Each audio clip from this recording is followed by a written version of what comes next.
You're watching WLOX News This Week. Here are Hugh Keaton and Bill Snyder.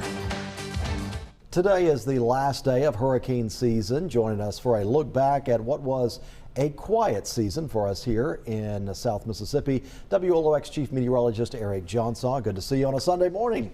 Yeah, good morning. You know, it is always a good morning on the last day of hurricane season, especially when we had no storms to talk about in the Gulf. It's remarkable. Not even a threat here on the Mississippi coast. Not even a threat. The first time in 10 years the United States has not had a landfalling hurricane in the U.S. So the last time that happened was in 2015. We really kicked off a very active period 2016 through now for these landfalling tropical systems. As far as the conditions, what contributed to that this year of the Gulf essentially being blocked from the storms? That's pretty much it. So, you know, the Gulf is always warm enough as far as water temperatures go for producing tropical systems, but the wind shear and the steering patterns really just kept systems from really getting developed in the Gulf. In fact, let's take a look at the computer here and we can see some of the tracks from this year.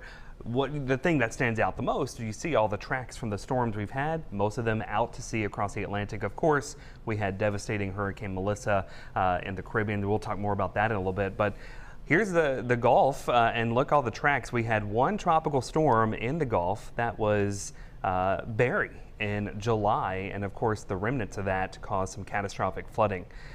But Hugh, when you look at this map compared to last year, big difference. That is a big difference. You know, last year we had the second most number of landfalling hurricanes along the Gulf Coast, and this year we had none. So that's always a nice thing to talk about. And then we're talking about that active period that started off in 2016. These are all the major landfalling tropical systems since 2017. You see some big names there. Harvey in 2017, of course, Zeta in 2020. We all remember Zeta in 2020. So this year definitely was nice to have that little break. Okay, and we're all thankful for that. But nevertheless, there were a few severe storms out there. Jamaica saw the brunt of Hurricane Melissa, and there was one other Category 5 storm. So just because we weren't impacted directly here didn't mean there was any action. It just meant that for the most part, the storms took a track away from here and away from the United States. Yeah, that's correct. So even though we didn't have many impacts, like you just said, we actually had 3 Category 5 hurricanes in the Atlantic this year. That's the second most since 2005, which holds the record for the most Category 5s in a single season. But one of the bigger storms we had, if we pop up the graphics here, we had, well, actually not this one, but if we go back to Max 1, we kind of look at the storms that we saw earlier this season. I put Tropical Storm Barry on this graphic because it proves the point that it doesn't take a hurricane to cause big impacts. Tropical Storm Barry made landfall in Mexico, but the remnant moisture from Barry made its way into central Texas and caused devastating floods. Historic flooding. Historic flooding, and unfortunately over 100 deaths because of that. Now, this year was a big year for research, and Hurricane Humberto, if we can go back to that graphic we were just showing, there's an animation there of a small, Southern Miss played a big role in a small wind-powered ocean robot that became the first uncrewed surface vehicle to capture and transmit data from inside a Category 5 hurricane, and that happened on Sunday, September 28th.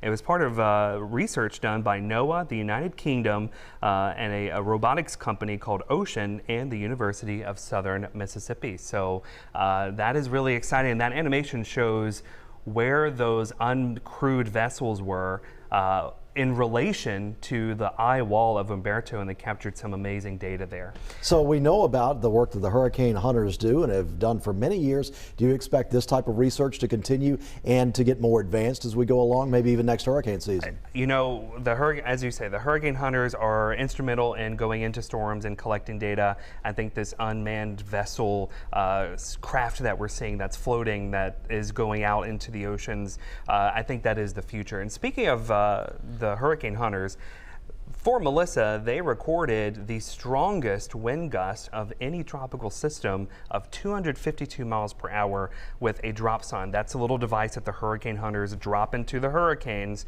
They measured a 252 mile per hour wind gust 700 feet above the surface, and that is a record for a dropson recording. So all that research is instrumental in forecasting and getting better data. Yes, it is. And from a local meteorologist like you are, how do you use those metrics whenever during a storm system, whenever you're getting those metrics in, how do you bring them in and to help you with your forecast each time? So the better the data and the more data that we get, the quicker we get it, it gets plugged into those forecast models.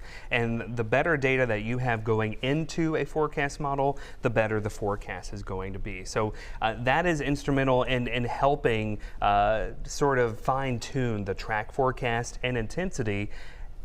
A lot of this data is very important for intensity forecasting because over the years, the track forecasts by the National Hurricane Center have certainly gotten better, but intensity forecasts have kind of lagged behind a little bit, and I think we're kind of breaking through that now with all of these new ways of collecting data.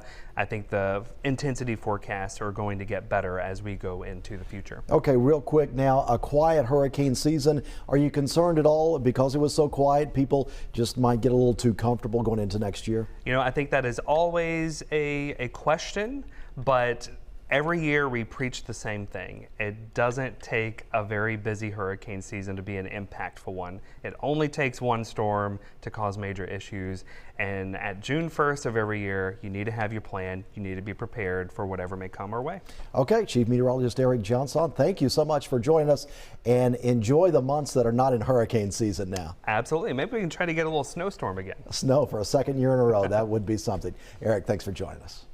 A man who has been at the front lines of keeping everyone safe during hurricanes in Hancock County is retiring. EMA Director Brian Adam joins us next for a look back at his decades of service.